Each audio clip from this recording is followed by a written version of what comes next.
It is officially 2 o'clock, but we are going to give 2 minutes for our folks who are updating their Zooms, or, if this is the first time they've logged on, giving them an opportunity to log on, and we will start officially at 2:02.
Welcome, everyone. Good afternoon or good morning, depending upon where you are logging on today. My name is AJ Jager. I'm excited to be with you to the second installment of our 4-part series on rural post-secondary pathways, co-hosted by the Hunt Institute and the Belk Center for Community College Leadership and Research. I serve as the Executive Director of the Belk Center and the W. Dallas Herring Professor of Community College Education at NC State. The Belk Center serves North Carolina's community colleges by convening leaders, creating tools, and catalyzing social and economic mobilities for our learners, building a stronger, more resilient community across our state. The Hunt Institute and the Belk Center are partnering on this webinar series. Last year, we hosted a series around adult and diverse learners, and so we're thrilled to be collaborating again in 2024. Today, we have 4 experts from around the country who will help us frame the topic of empowering rural communities for higher education success. And I'm thrilled to introduce Monica Clark, who will serve as our moderator for today's session.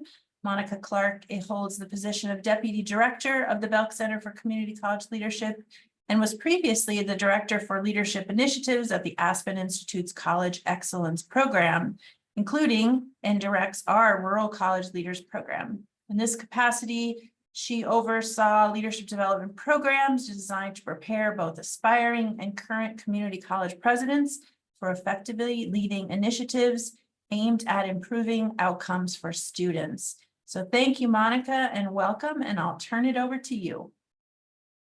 Thank you, AJ, for the introduction. It is a great pleasure to be here. And I want to thank the Hunt Institute for inviting me and for putting together such an impressive panel of leaders to discuss how we empower rural student populations to achieve post-secondary success.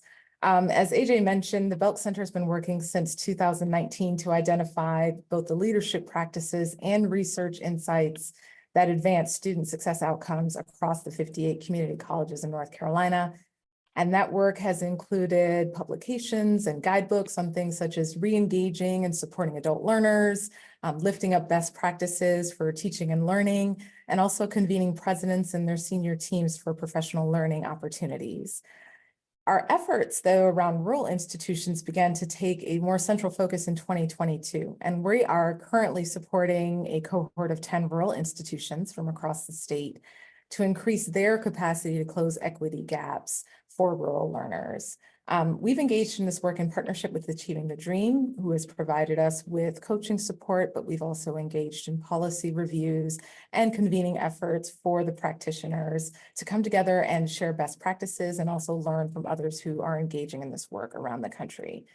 And through this effort, we have learned that rural institutions face incredibly demanding resource constraints, and I'm sure we will hear more about that this afternoon.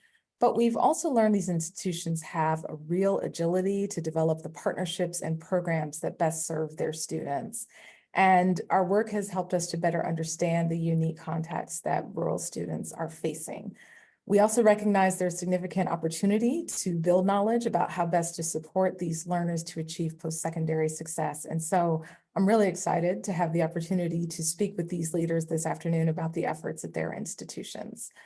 We will have an opportunity for the audience to engage with these leaders during the Q&A portion, but we are going to start with a brief conversation with the three presidents. And so if I could, I'd love to start with Dr. Toni Hopper Pendergrass of San Juan College. And Dr. Pendergrass is the president of San Juan College, where she has served since July of 2012.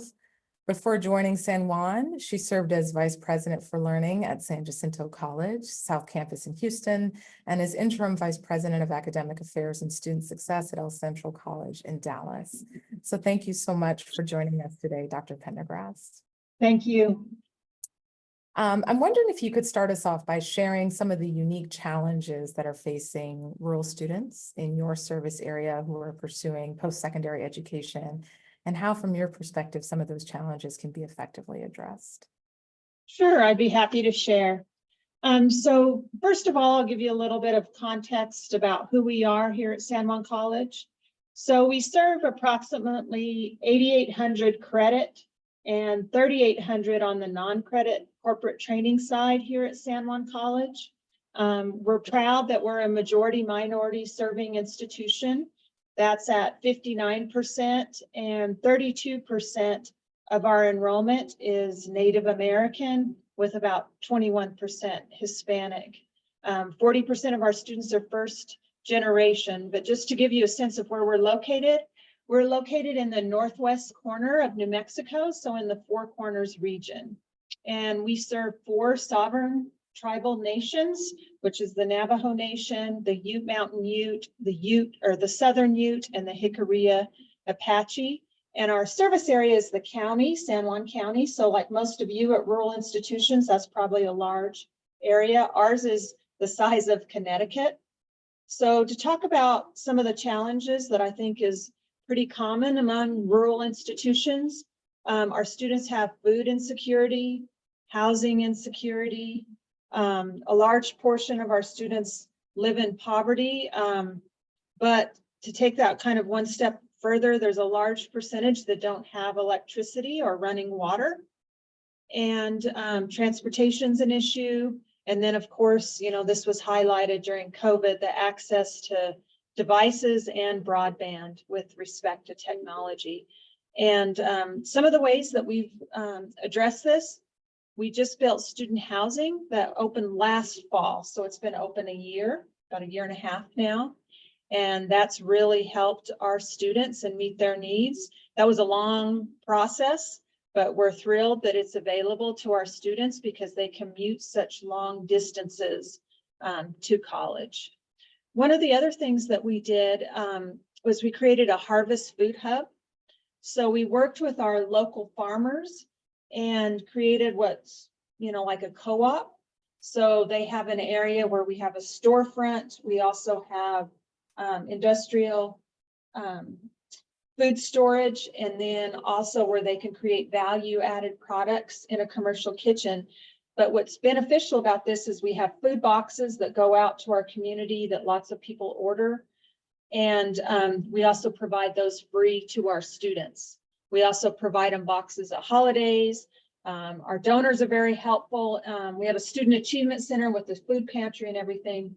But our foundation always steps in. Like we had several students in housing that were going to stay over the holidays. And our employers donated cards from local restaurants, meal cards, so they could use those. So that's how we're trying to address food insecurity. We also are opening a brand new student health center. We have a temporary location now, but that is to serve both the students' mental health and physical health needs.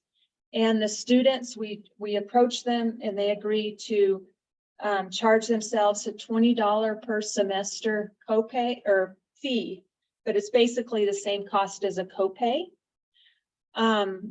And we already hired a nurse practitioner, but we really want to destigmatize mental health.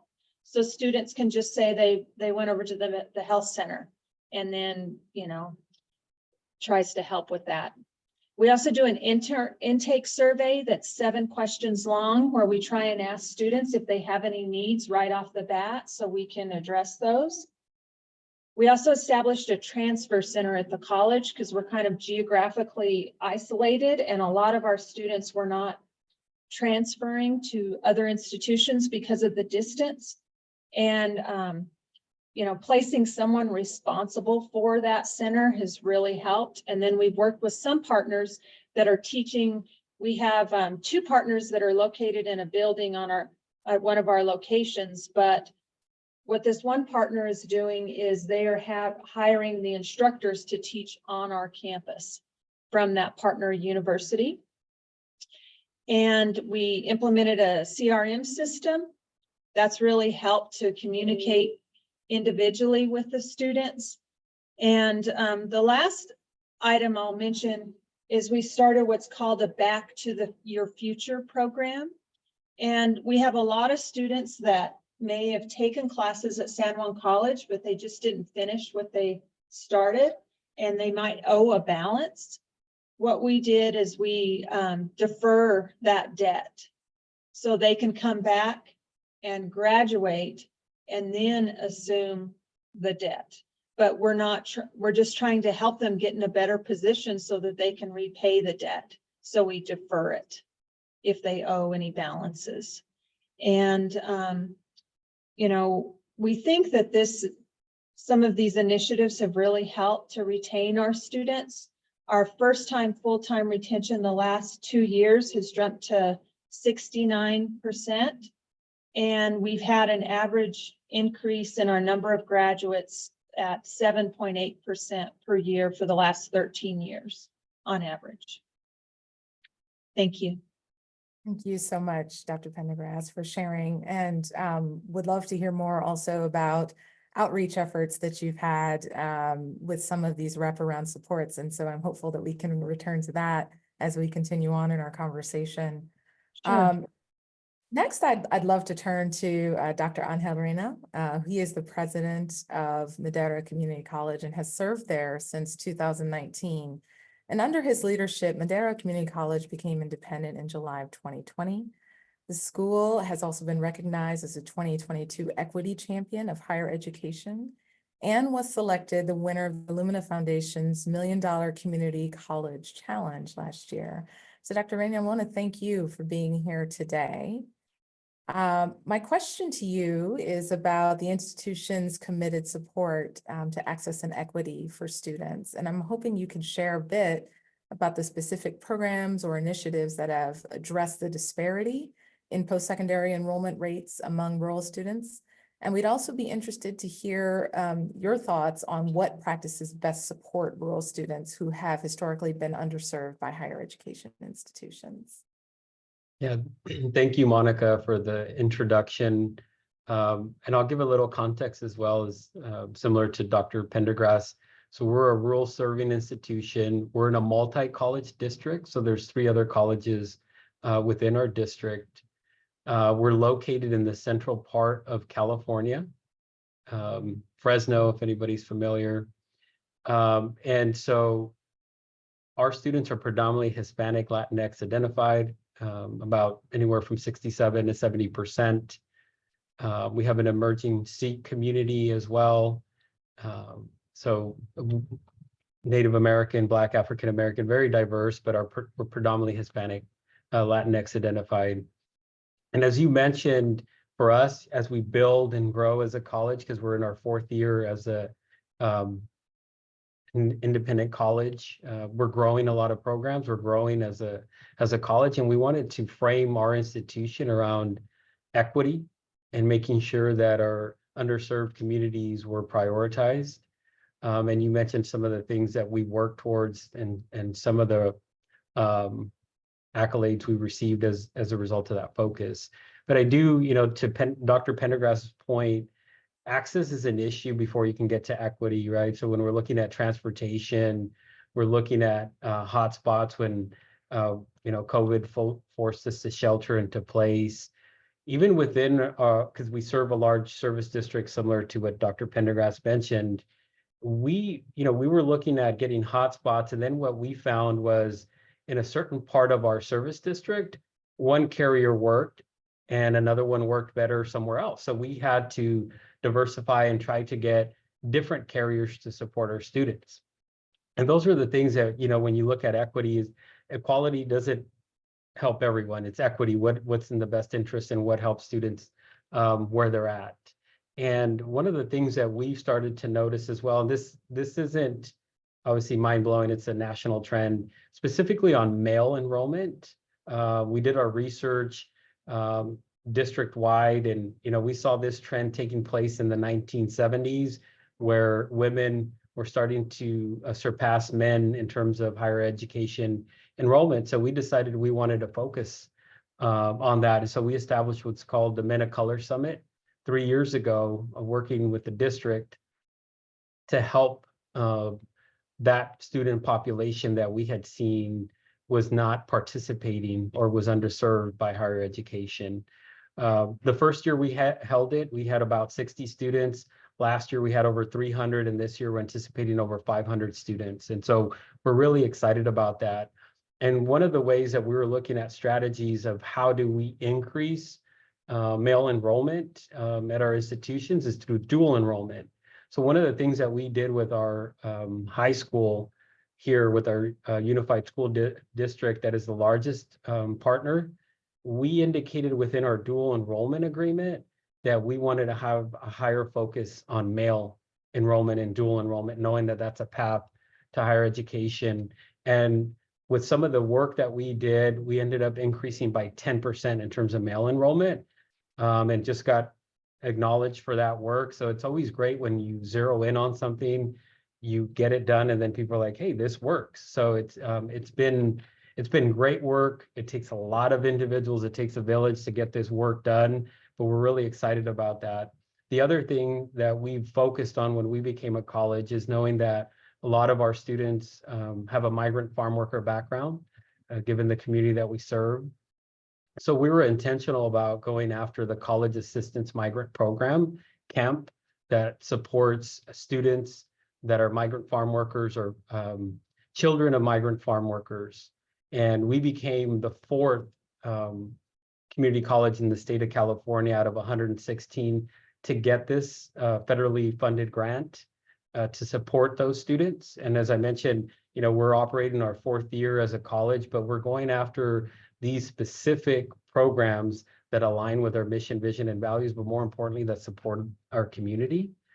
And when we look at other practices that help inform our work, we know that people define programs, whether it's in or outside of the classroom. And so we've been very intentional of saying, okay, if our expectation is of faculty, staff, and administrators to deliver XYZ, how are we supporting them? So some of the best practices we've entailed is focus on professional development, specifically inside the classroom, given the students that we serve, is going after funds to support culturally relevant curriculum and pedagogical practices. And then we're also part of Caring Campus. And we've been working with our classified professionals on that. And there's been 3 behaviors that we agreed to. Welcome Week, which is the first week that students are back every semester, that we're out there and we have a presence, to start wearing name badges. And then the 10-foot rule. You see a student within 10 feet, we engage. And that's part of the practices and behaviors. And it's ongoing as you have transition of staff coming in and so forth. But those are some of the practices that have informed the work that we're doing. And thank you for the question. Thank you so much, Dr. Reina. I do have one quick follow-up, and just in terms of thinking about scaling some of these efforts and sort of the internal capacity to scale some of those efforts. How are you thinking about that issue in the college and sort of ensuring that the resources are available to engage these different ways internally with your staff? Yeah, and that's always a great question, especially when you have transition and we're growing as a college, how do you support those efforts without burning people out? And one of the things, as I mentioned, we are trying to go after as much professional development as possible and integrate it within who we are as an institution. So basically institutionalizing some of these practices to demonstrate who we are as an institution versus some of these one-offs. So we have a college hour that we meet weekly, and we share the work that we're doing to make sure that it's communicated broadly, and obviously through our shared governance as well. Thank you so much, Dr. Reyna. Finally, I want to turn to Dr. Galen DeHay. And Dr. DeHay is the president of Tri-County Technical College. In his 24 years at the college, he has served in a number of leadership roles, ranging from senior vice president, head of the science department, and he assumed the presidency in 2019 and has been working tirelessly to establish strong transfer and workforce outcomes for students in South Carolina. So Dr. DeHay, I'm so grateful that you're able to join us today. And similar to the other presidents, if you would share a little bit of context about your institution, but then we're interested in the institutional perspective on supporting rural and non-traditional student populations. So if you could talk with us about how limited resources in rural areas can contribute to the obstacles students face in accessing post-secondary, but also how they impact a student's opportunity for lifetime earnings and economic stability. Great, happy to be here today. Tri-County Technical College is a comprehensive community college. We're in the northwest corner of South Carolina. We serve about 9,000 students between our credit and non-credit workforce program offerings. We are a rural and suburban institution. Most of the communities that we serve would be categorized as rural. And we also in our community have a very fast growing Hispanic population, one of the fastest growing Hispanic populations in South Carolina. So with that context, started to look up a few things about what's going on in rural college choice, and really how that choice to attend college, and then when rural students do attend college, how that's impacting their earnings, their economic mobility, and then some things that Tri-County has been doing and some outcomes to share with you. So I ran across a really interesting publication that just came out right before the holidays that showed that even today, we still have a 19% lower rural student group that are choosing to go to college compared to their urban or suburban counterparts. So access is still a problem. As Dr. Reyna shared, you can't achieve equity and outcomes unless you get people across the door. So that's a major issue. And as we serve students and learn about what their needs are in rural communities, we're learning that it's often not academic issues, but personal and family barriers that are things that are getting in the way of their access into higher ed, as well as their persistence. So at Tri-County, we've categorized students that are rural students, as well as those that are living in our smaller cities that fall into these under-resourced categories as high-need students. And another area of interest that I think that is important to call out is the increased rate of poverty in rural communities. I think the U.S. government calls it the geography of poverty, and it's really truly intergenerational. We're also seeing that about 20% of the students of color in colleges are from rural environments. So that number is growing and more first generation. And one of the barriers is the family's distrust of college, what a college education is about. And honestly, the fear that we're going to take those students away from the community from which they grew up. There are some obvious issues like transportation issues that still exist. And then when students from rural communities, typically those from lower income backgrounds, move to college, they are often choosing majors that have lower labor market outcomes, which also is problematic. So now they've invested time, effort into college, and they've made major choices that are yielding lower labor market outcomes. So those are a lot of challenges. Now I want to share with you a little bit about what our college has been doing and some outcomes, because we don't believe that it has to be that way. What we have centered our work on is a transition experience and developing out a number of different transition experiences. These are learning experiences that help our rural populations as well as our under-resourced populations uncover interests, learn about the potential that they have in a very structured, but then also very practical way. I think that we have made our college more ready to serve these under-resourced populations. I think colleges have often talked about students need to be college ready, but we need to be ready for our under-resourced populations. And some of the things that we've done at our college have included really flipping on its head the way that we reach out to our communities. I'll share with you an example with the Hispanic community. Right in the midst of COVID, we noticed that our Hispanic students were leaving the college in droves. And I reached out to an influencer in our community who helped me to identify that one of the core reasons was trust. And we took a hard look at what we delivered, how we interacted with our community, and changed the way that we did outreach and engagement, which has led in less than 2.5 years to a doubling of our Hispanic enrollment. We are now overrepresented in our Hispanic population by 100%. So we've grown from less than 2% Hispanic enrollment in our college to 7% in just 2.5 years. And that number continues to be double-digit percentages increases each term. And that really had to do with creating environments where our Hispanic population feels like our college is their college and that they can be successful. They also have parity and persistence, as well as educational achievement compared to their white counterparts. We're really proud of that.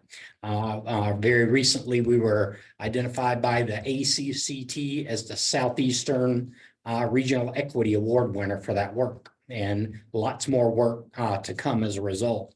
Another thing that we've done is we've designed programs and brought those programs to our rural communities. We've done some deep dives and labor market needs in those rural communities, uncovered some really interesting things, and where community members may not have been accessing those opportunities, and then designed and delivered those programs in those communities.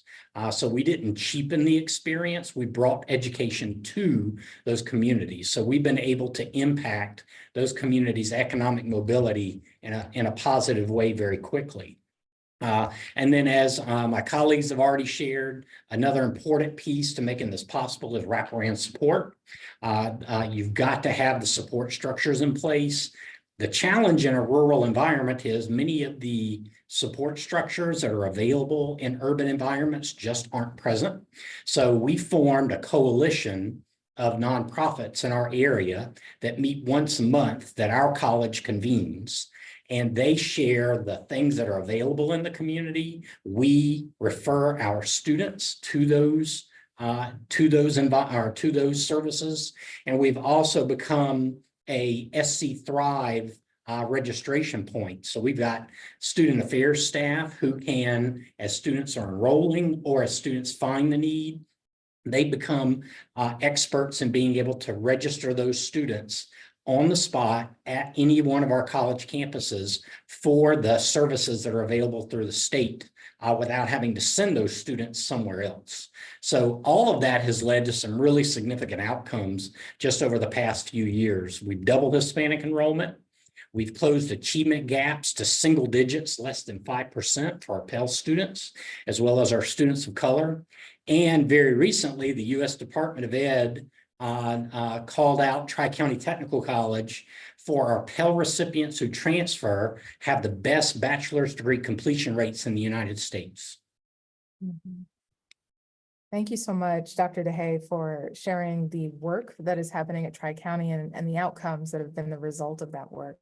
I want to give our other panelists an opportunity to address a question that you started to answer. And as I mentioned at the beginning of our session, as folks have questions, please feel free to go on ahead and enter them into the chat. I see some are beginning to come in already. You started to talk about this issue of trust in the rural community and building relationships with families so that students can feel excited and motivated to take that step to engage in post-secondary education. And so I wanted to come to Dr. Reyna and Dr. Pendergrass and ask how you are collaborating with local communities and families to create that supportive environment that is encouraging students to return to school or to begin school. Let's start with Dr. Reyna. Thank you, Monica. So for us, knowing your community is key. Kind of like how my colleagues have shared. We're predominantly Hispanic, Latinx, and Dr. DeHay, hit the nail on the head there with the trust piece being critically important. Some of the things that we've been doing is knowing that the majority of our community is Hispanic identified and Spanish is their preferred language. We started to host sessions on our campus that's kind of like parents as partners, pero padres como compañeros. And so we've had a session with them to say, this is, how college works. This is what we do here because, we've heard from some students that the parents say, I go to school, come back, and they think I should be there all day because they think community college is like K-12, because that's all they know, right? That's been the experience of the parent throughout. And not knowing the educational system, we need to educate to say, okay, when your children are with us or your adults are with us now that they're 18 plus, they're coming how many units they're taking, but they don't need to be here from 8 to 4, 8 to 3, and they need some time to learn because the homework assignments are more intense than they are in high school. And then talking about financial aid, what is a loan versus, Pell, et cetera. And so we have some of our staff that are there to answer questions, but we've seen that be very important in the success of our students, because those students that either don't engage in those conversations or are part of them in terms of their family, there's different expectations placed on them by their families to say, hey, you have to do X, Y, Z because I'm not seeing you at school. So maybe you're not taking school as serious, not knowing that that's what higher education is. And Dr. DeHay, you mentioned this piece as well. Students want to be successful. They're coming to us to break generational poverty, get into careers, and culturally, family comes first. So how do we as institutions realize that our communities are saying our families come first before higher education, and we want to be there, right? And so having those conversations up front have been very helpful, not only for the students, but the parents as well, knowing when they get a financial aid check, it's needed for books, it's needed for this, and it's needed for that. Just some basic things that we take for granted are very important for us to collaborate with our parents and our families. The other things that we've done, we do the outreach, right?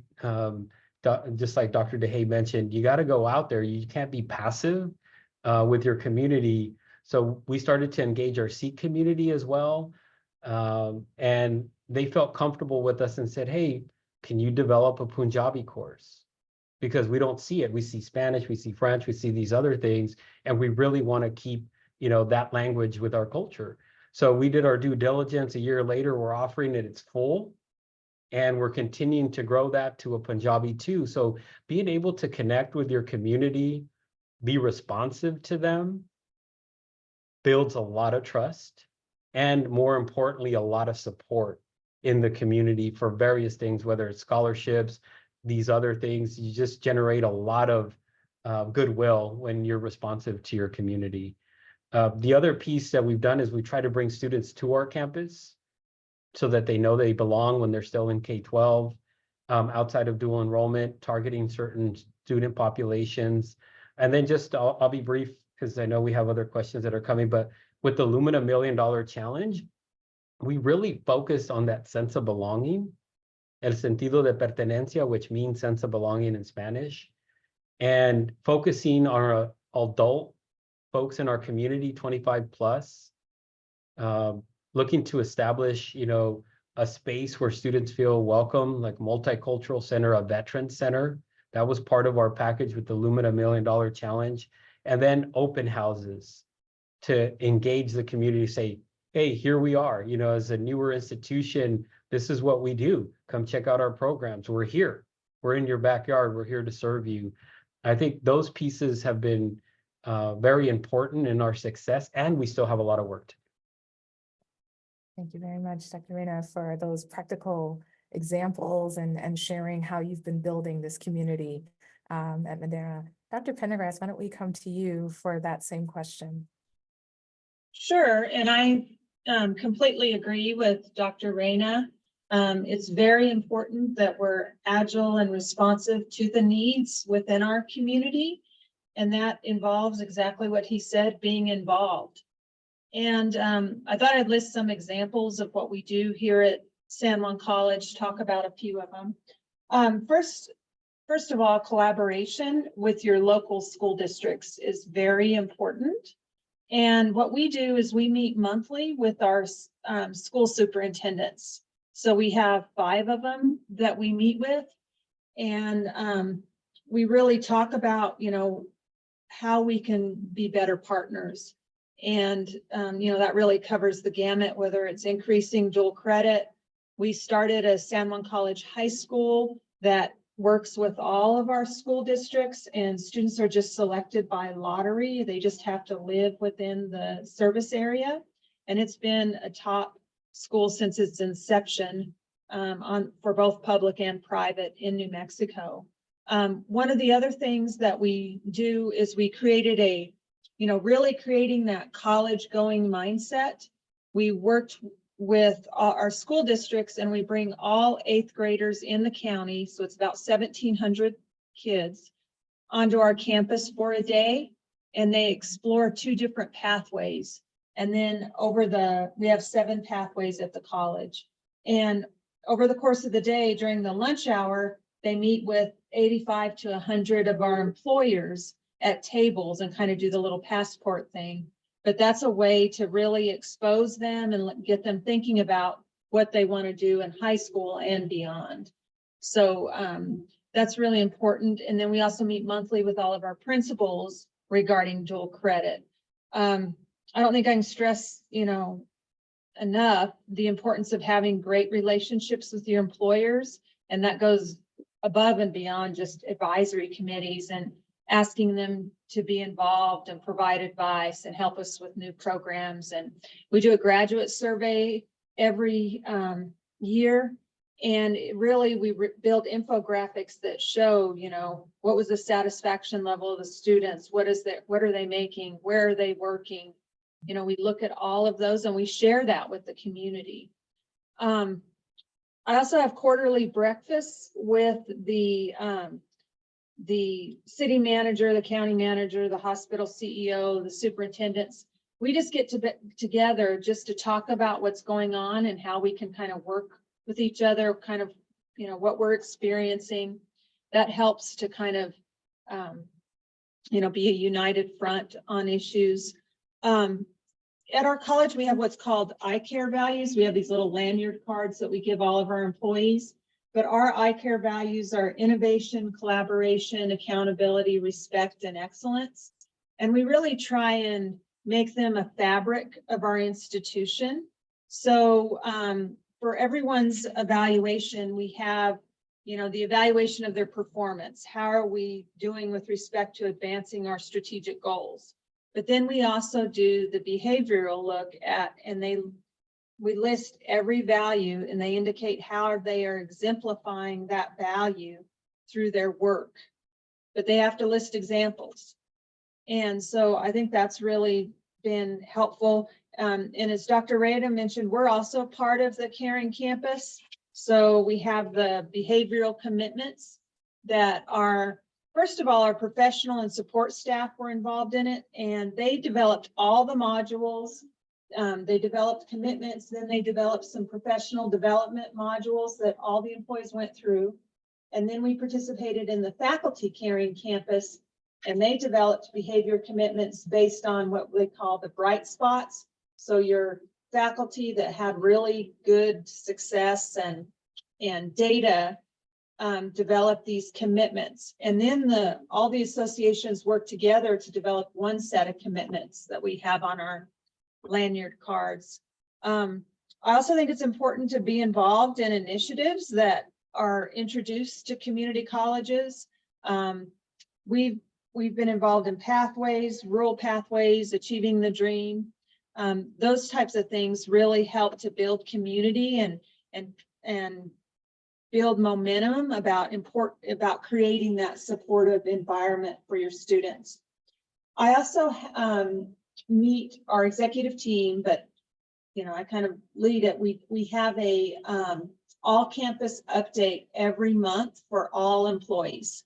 So we generally do that via Zoom. Sometimes we'll have donuts or something as well, but what we do is we really talk about everything we're doing and what's going on, but then we open it up for questions about any topic that anybody wants to ask, so that everyone kind of feels like they know the pulse of the institution and what's happening at the local, state, and national level about what we're engaged in.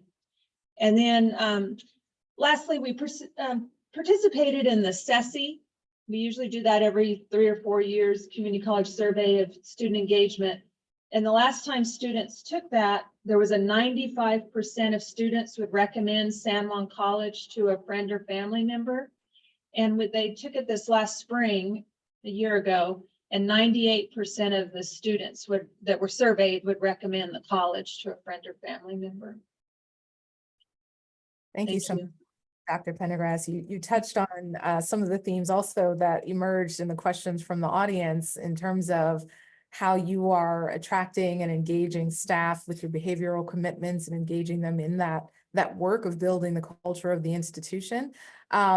Is there anything you'd want to add really briefly, and then we'll talk to this question about partnerships and with transfer, but anything you would like to add about how you attract great faculty and staff to your institution, to such a large service area that's quite rural? Well, I think it's something that we all really work on hard as rural institutions, but the way I look at it is, if you have a college that people want to be part of, then that takes care of itself. So we survey our employees, the people we hire, and the last 3 years, 88 to 93% of our first choice candidates accept the offer. But we really try and, really leverage what we have to offer at the college and in the community. And when people are here on our campus, we try and make sure that they have a very positive experience, because they're interviewing us as much as we're interviewing them. Thank you for that response. Dr. Rayner, Dr. DeHay, anything you all would like to add about attracting high quality faculty and staff to your institutions? Well, I would start by saying that we're very clear on our vision and our mission, and we use that to recruit in the community. We've built a reputation that allows us to be selective, which is great. So that has really helped a good bit. And I think another opportunity, particularly in the workforce programs, something I failed to mention in the context of my institution, is that we have a large number of advanced manufacturing companies in our area, multinational companies, one of the highest per capita foreign investments in the United States in our region, and it continues to grow almost by double digits. And they are great partners in providing us with faculty. So we've had individuals that have made decisions at those companies because of our work with them to retire early, come to work full time, or those companies provide those highly skilled individuals to us for teaching for adjunct faculty as well. Thank you. I'll just add a little bit. I think my colleague said it really well. You know, you want to be explicit of who you are as an institution, that you're student-centered, and you're focused on the equity work. And people will come to that. If that is, you know, where they want to be, their life's work to be transformative, they're going to come to you and they're going to see who you are as an institution. And if it aligns with their values as well, reputation matters, right? The work that you're doing, the demonstration of it, not just the verbalization of it, right? So that's all I have to add, because I think it was they both said it really well. Thank you very much. Our next question here is about university partners, and Dr. Pendergrass started to speak to the K-12 partnerships and how deeply she's engaging in that space. I'm wondering if we could talk about how some of your four-year partners are supporting transfer students in the rural context. And maybe Dr. DeHay, I'll start with you and others can chime in as well. Yes, well, we're very lucky to have Clemson University right nearby. Clemson University, a major Research One institution. Then we've had great success working with the university on many transfer initiatives. Happy to say that, again, referencing the recent U.S. Department of Ed work around transfer success, our Clemson University Tri-County Partnership has the best transfer bachelor's completion rate in the state of South Carolina, and really one of the best in the nation. Our Bridge to Clemson program, which is in, I believe it's 17th year, has an 84% bachelor's degree completion rate within 6 years, which is, when you think about community college and bachelor's degree completion rates, that's unheard of. And I think it comes to a long-term commitment and a true partnership. I think we often flippantly use the word partnership. I was talking with some staff about that today as we were speaking about other partners, where a true partnership, we have clear shared goals, and also that there's skin in the game, something to win and something to lose for both, and that there's investment, true investment from both of the partners that are in play here. And we really do have that with the university, our university partner, and not just Clemson. We have some private universities that are the same way. They do a great job at fundraising to find transfer scholarships to make sure that once they do transfer, that they're able to make it affordable. We share wraparound support services. One example being supplemental instruction. Our university partner won an international award for the best supplemental instruction program in the world. Why recreate it? So we work with them and they deliver it for us, for all of our students. And that has helped those students smooth that transition process as they make it over to the university. Those are just some very practical examples, but really it's a focus on a true learning experience that mimics what they're going to have at the university, high rigor, and uncompromising on that rigor. We're really proud that in the national benchmarks that we do, we're in the lower quartile for the number of A's and B's that we give. We are extremely rigorous, and it shows when those students transfer. They are differentially successful compared to our peers. So that rigor we can't speak highly enough about that. And that really is a result of sitting down with the university faculty and technical college faculty, and there's ongoing collaboration about what we're teaching, how we're doing it, the pedagogies that we're using, the kinds of materials that we're using to challenge students. All of that is ongoing work that isn't just a drop in the bucket. It's something that happens literally every month. Excellent. Thank you so much, Dr. DeHay.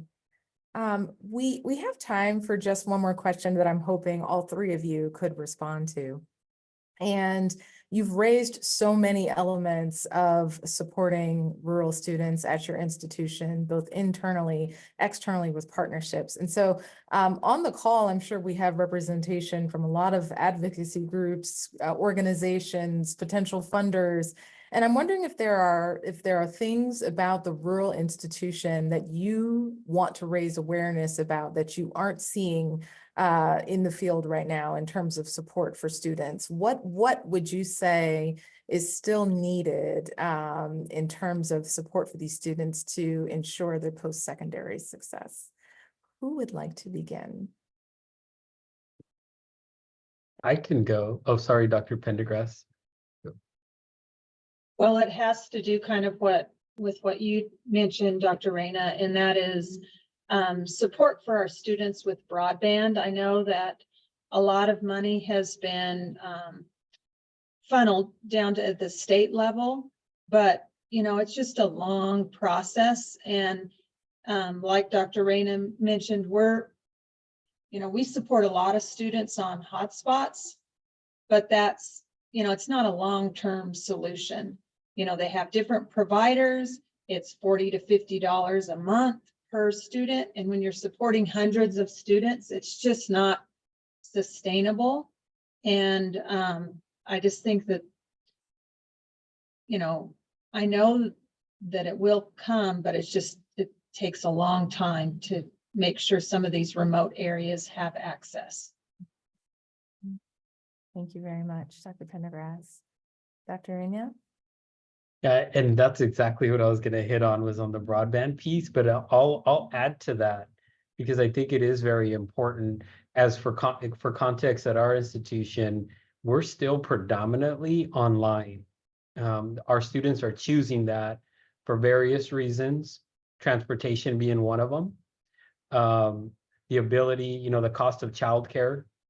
So if they don't have to necessarily be face-to-face on our campus, and if they're working 40 hours a week and the course potentially is asynchronous, so our students are choosing online, not necessarily because it's their preference to learn, but they're at a convenience, right? And we know that.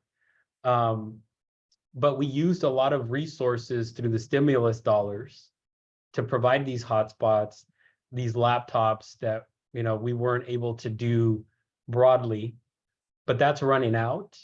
And technology, as we know, a laptop that's good this year might not be good 2 years or whatever it may be, but we're not funded to be able to sustain that ongoing online presence and support that our students are now accustomed to and wanting for some of the reasons that I mentioned. I'll add just one thing to what's been discussed, and that is many of the individual barriers that our rural students face are really no different than an urban student or a suburban student. However, it's how they come together or how they manifest themselves that make it so much more complex in serving rural students.